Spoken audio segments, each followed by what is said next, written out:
Hello everyone, ওরম করছিস কেন?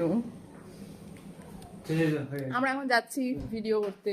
এই যে রিজিও রেডি, সো টাটা। আজকে শেয়ার করব আমার একটা শ্যুট ডের মিনি ভ্লগ।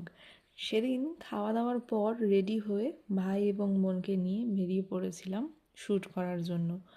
আমার বাড়ির কাছাকাছি বেশ সুন্দর সুন্দর জায়গা আছে যেখানে আমি যাই শ্যুট করতে।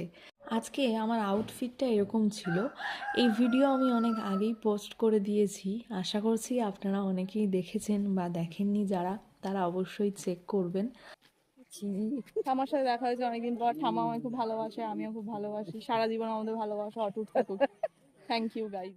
তো কথা বলতে বলতে প্রায় চলেই এসেছি আমাদের স্পটে।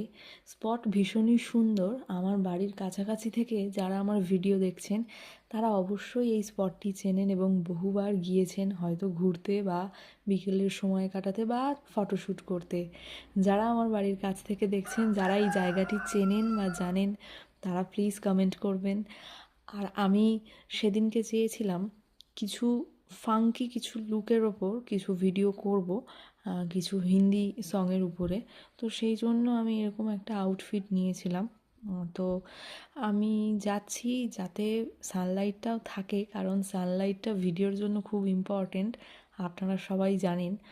এই জায়গাটায় আমি বহুবার এসেছি ভিডিও করতে, আপনারা আমার ভিডিওতে দেখেইছেন। আমি চারিদিকটা ঘুরে দেখাচ্ছিলাম, এত সুন্দর লাগে এই জায়গাটায় ভিডিও করতে, আর চারিদিকটা এতটাই নিরিবিলি থাকে, মানে সেই জন্যই আর কি। তো দেখুন। হ্যালো, সো আমরা চলে এসেছি ভিডিও করতে। এই জায়গাটা বেসিক্যালি আমাদের বাড়ির থেকে খুবই কাছে।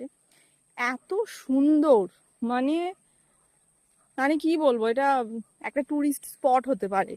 তো আমাদের এই দিকটাতে অনেকটাই এরকম ভালো ভালো জায়গা আছে। সবাই তো সুন্দরবন চেনেই। তো সুন্দরবন থেকে যদিও বেশ খানিক দূরে, তাও অসাধারণ জায়গা।